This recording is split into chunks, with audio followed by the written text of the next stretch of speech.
Hi, I'm the Moorlander and this is Moorlander EDC. Now there's been a flurry of new releases from Wuben recently, and one of those is the X4. Now Wuben definitely must have made a design decision within the last year to 18 months. And that design decision has really made some different lights. Aesthetically different. They still work and function as most lights do, but the way in which they've changed those, I really like what they're doing with them. And it also happens that it's not just form, it's also function as well. And I think you get both of that with the X4. So let's turn the camera around, let's stop me waffling, and let's take a closer look at the newly released Wuben X4. Now, as far as the unboxing is concerned, fairly standard for Wuben. So on the outside here, hopefully you'll be able to see the light. This is the X4, maximum output of 1500 lumens, maximum throw of 205 lumens. Here on the side, a little bit more on here, again maximum distance on here, and then I'll put this here if you want to pause this. This can go into some of the extra information that's on here. However, we will be covering all of this. Now inside the box you do get the actual light itself. A little bit more here on the side, mainly because to draw the point to here that this is also IPX68 rated. There are a lot of similar lights to these that have been made by other manufacturers that haven't been able to get IP68 rating. So the 6 is for the dust, which is the highest that you can get for consumer electronics, and the 8 is for the water, which means that it's again the highest protection that you can get from consumer electronics as well. Plus, as far as durability, you can drop this up to, or it can withstand a fall from up to a meter without any issues. Now, as we usually do, we'll have a look at some measurements and some materials, and then we'll look into the functions with this. Now, there are a lot of functions. This is definitely what you would consider to be a multifunctional flashlight. As far as the measurements are concerned, it comes in at 95mm, or just ever so slightly longer, 95.7mm. Now, this is a candy bar or a chocolate bar style light. So as far as the depth of this is concerned, it comes in at 26mm, or just ever so slightly longer. And then the height of this comes in at 37mm, or again just ever so slightly longer. The weight of this without the battery comes in at 91 grams, and with the battery comes in at 141 grams. This is made from a similar material that a lot of these style lights are made from. So this is an anodized aluminium material.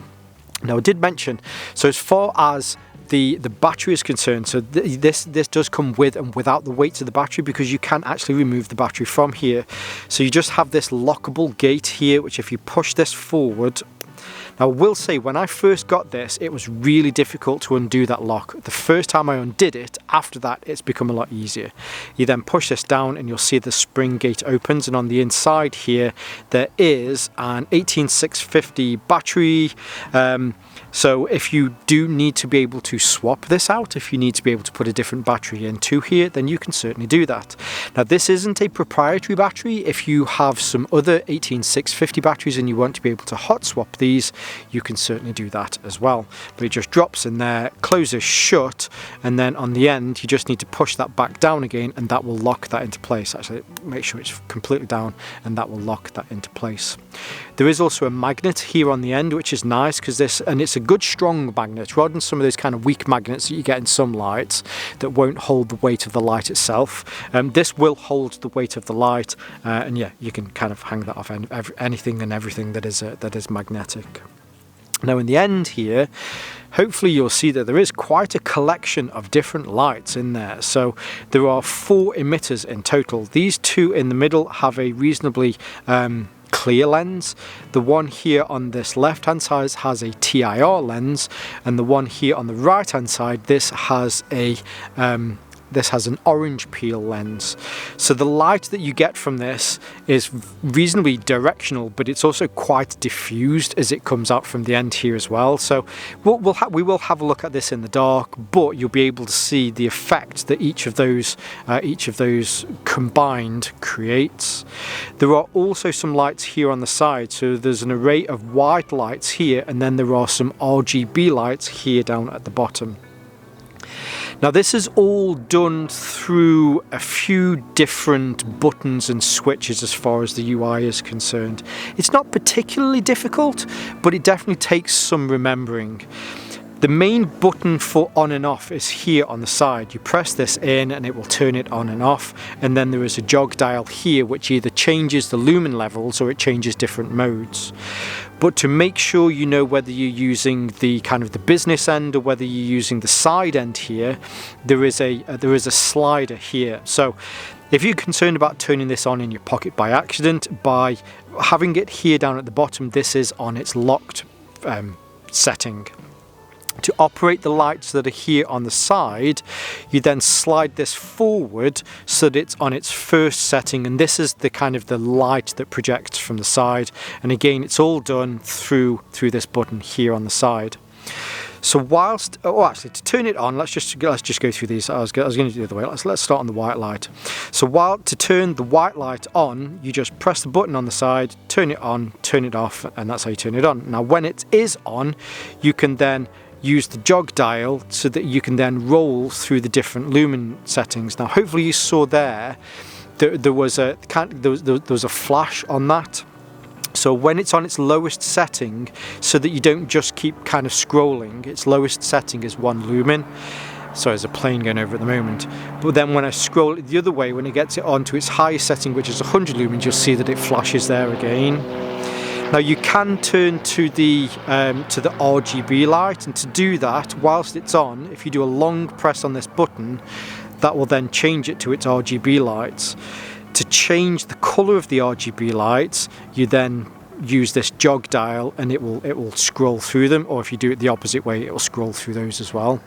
Now with those, there isn't like a low, medium or high, there isn't anything, because when you move this it just changes the colour of those. So instead it just has a 10 lumen output. But what you can do is if you do a double press whilst it's on there, then that will turn it on to a beacon mode, which just flashes. Do a double press again and it will put it back onto the constant stream. And then if we want to get it back onto the white light, I can do a long press and that will then put it back onto the white light. Now when it is off, if I do a double press whilst it's off and it's on the side function, then this is where you can then use kind of these, let's call them emergency lights for now. So I have it at the moment on the red and yellow flashing. Red and yellow flashing isn't used by any of the emergency services here in the UK. But if I do a double press, it will now put it on red and blue, which is used by the police. So you have to be careful using that, obviously, and be careful whatever country you're in. I can do another double press and it's got red and green, which we use for our emergency services here. So again, you have to be careful using that. But then if I do another double press, it will cycle back round again to the red and orange. And then if I press it again, that will turn it off. So they're all the side light functions. Then you have the main light function here on the end, which is the next one along. And to turn this on, you then press the side button on the side, it'll turn it on. The light with this, you can use the jog dial here to be able to move through the different settings. And again, hopefully you'll see when it gets up to the highest, which is 1500 lumens, it flashes so that you know it's at its highest setting. Then if I scroll in the opposite direction, you'll see when it's at its lowest setting, which is 5 lumens, it flashed again, just to tell you.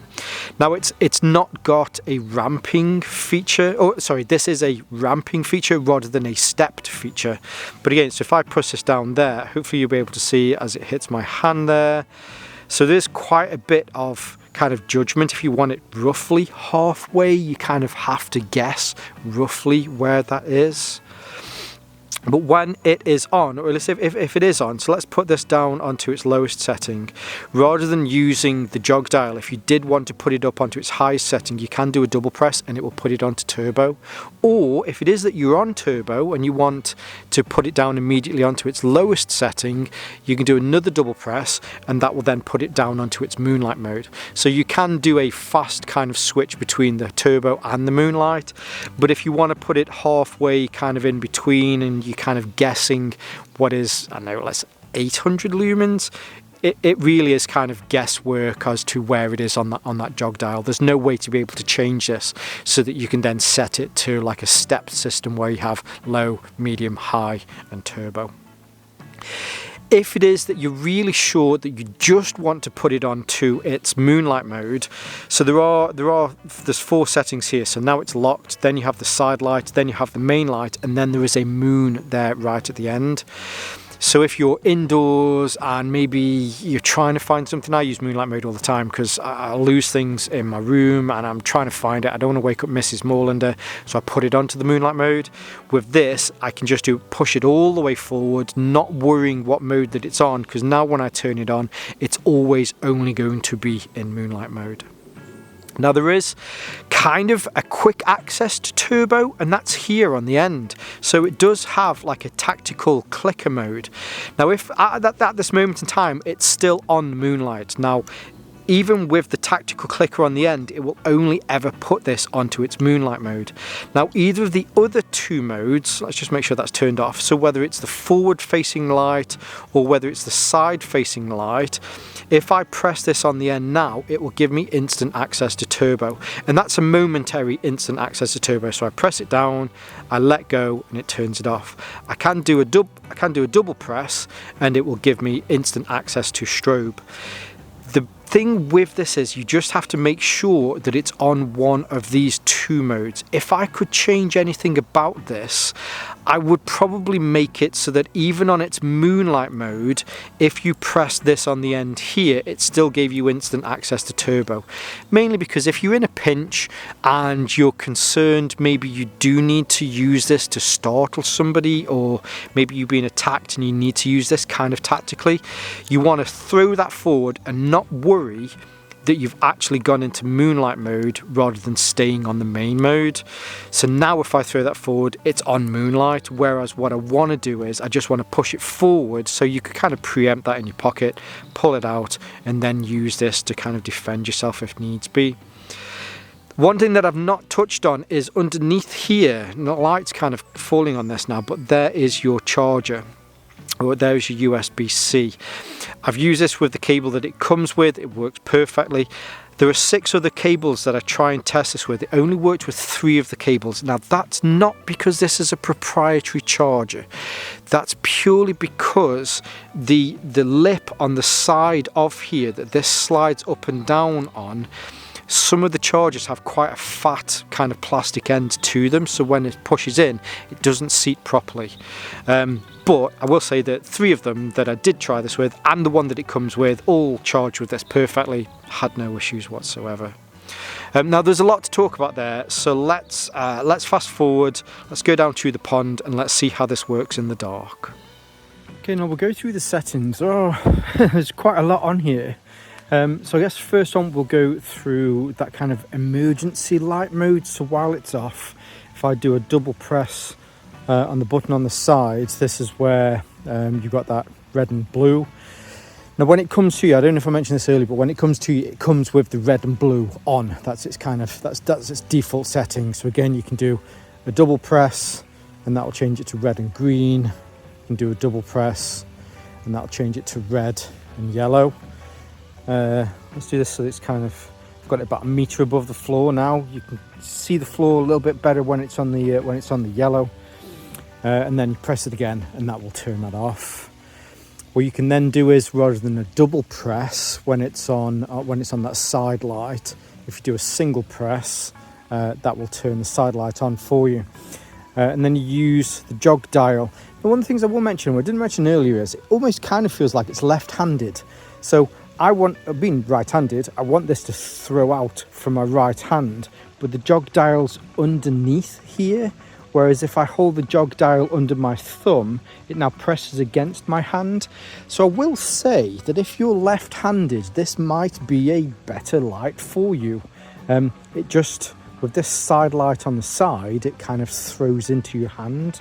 It feels almost kind of cack-handed to do it the opposite way around, but I guess it's got the clip on the back, so maybe that's the reason that they did it this way.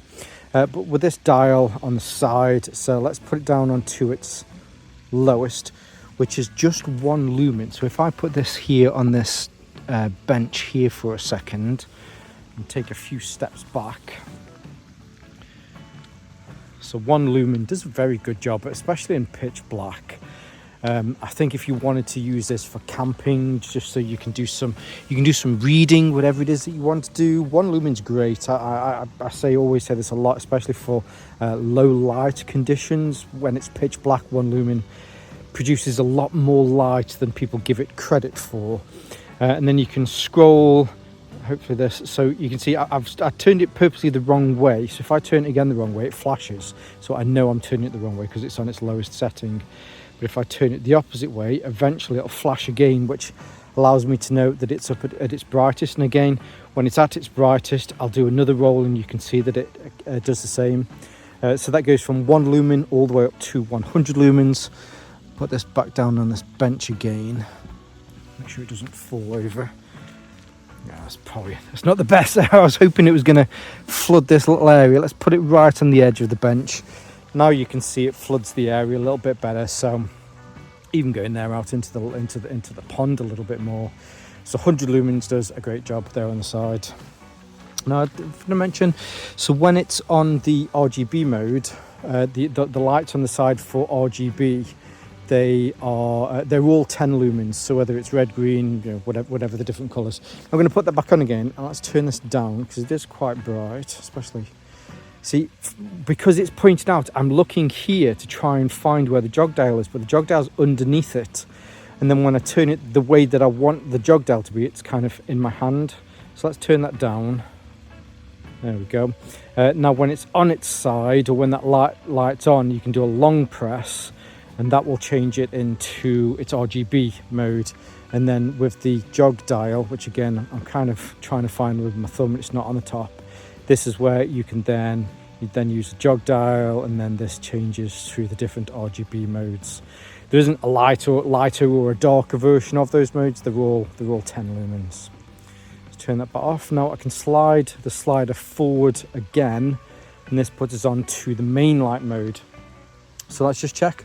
How do I know that it's on the lowest of modes? If I scroll it in one direction, it'll either get brighter or it will flash, same as before. So roll it again, you can see that that's flashed, so I do know that it's on its lowest of its mode.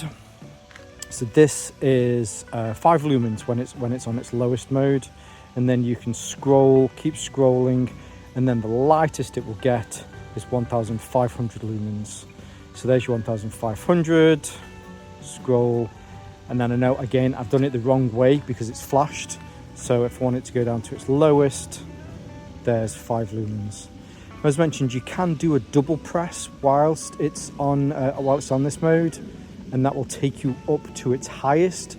And then when you do a double press, it will then take you back to whatever the previous mode is. I think I mentioned earlier, that if you double press, it takes you to its highest, and then double press, it takes you to its lowest. It's not actually its lowest mode. It was the lowest mode that it was on previously, just to kind of make sure that bit's clear. So let's say I put it here, and this is 200 lumens. Again, I'm just guessing because it doesn't do it in steps, it just ramps it. So if I do a double press, this will now take it up to 1500 lumens. And if I do a double press, again, it will now take it back down to the mode that it was before, rather than the lowest. And the lowest on here is here, which is our 5 lumens. Now let's get back. So this is a tree that we look at a lot. It's about 10 meters away. 5 lumens, yeah, I can see it. I think if it was darker or just walking along this path, 5 lumens is great. I can easily see 10 meters ahead of me. If Norman was here with me, I was walking the dog, then I'd be able to find him. But then turning this up, I don't know if that might be about halfway. There we go. So we're now at 1,500 lumens. Let's go to the opposite side. There's a little bench there, but that tree again we look at quite a bit. It's about 20 meters away now. Let's go back down. So at 5 lumens, I mean, I can just see that the light is touching that tree, whereas now you start to see it, and there we are again with the highest of 1,500 lumens. I'd say the quality of the light's quite nice. As far as the warm spot is concerned, or the hot spot, let's bring it here so you can see that there is a hot spot, not a particularly defined hot spot, but the collection of reflectors and the collection of different lenses that are on this really, they don't lend this to be a particularly warm spot. And what you'll also see as well is 45 degrees to the left and back, 45 degrees to the right and back. The spill from this, or at least the edge of the spill, it's not particularly defined. But again, the reflectors and the lenses on here are made in such a way that it's not really meant to be as defined. Oh, we've got that bat back. Where's that bat gone? There's a bat flying. Oh, then there's 2 bats flying around. But we've got a... Oh, there it is. It's just gone there. There we go. Anyway, so yeah. Now the last kind of section on the slide on the side is instant access to moonlight. So I've pushed this all the way forward now. So when I turn this on, the only setting on this is just moonlight. I'm actually moving this, you can't see it, but I'm moving the jog dial on the side up and down. That wheel is moving forward and backwards, and it just won't engage into any other mode other than moonlight. And then I can press it again and it will turn off. Now the last bit that I suppose I could show is that kind of the tactical mode on the side. So I can press this, and it, no matter what mode I'm on, well actually it needs to be on either RGB light mode or it needs to be the forward facing mode. When I press this, it just goes instant to turbo, your full 1,500 lumens. The only mode that it won't do that on is if I'm on the moonlight mode, and I'll need to turn this around so I can point it on the floor, is that when I press this on now with that tactical tail switch, it will put it straight onto the moonlight mode. Again, I think if they'd have just added it so that no matter what mode you were on, you could get instant access to turbo, I think that would have been a little bit better, as this is you kind of, oh, I just need to get this so that I can startle somebody or I can defend myself, whatever it is I need to be. If you pushed it forward a little bit too much and shone 5 lumens into somebody's eyes, they're not going to be as startled as possibly they would be if you'd have shone 1,500 lumens into their eyes. But you know, you just need to not push it forward as much. Yeah, so there you go. So there you have it. Now, I mentioned at the beginning of this, that difference between form and function, that difference between style and substance. There was a definite design decision within the Wuben business that they wanted to make lights that looked very cool, but also worked really well as well. And this is just a continuation of the other kind of that split.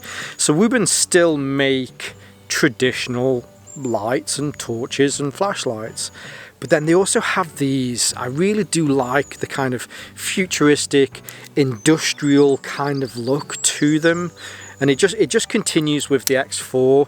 The fact that you've now got the bit on the side, plus if you need to, I've just pressed the wrong button, but what I meant to do is I meant to open this, plus obviously if you want to, you can hot swap the batteries on here, which I think is a nice feature that they've added.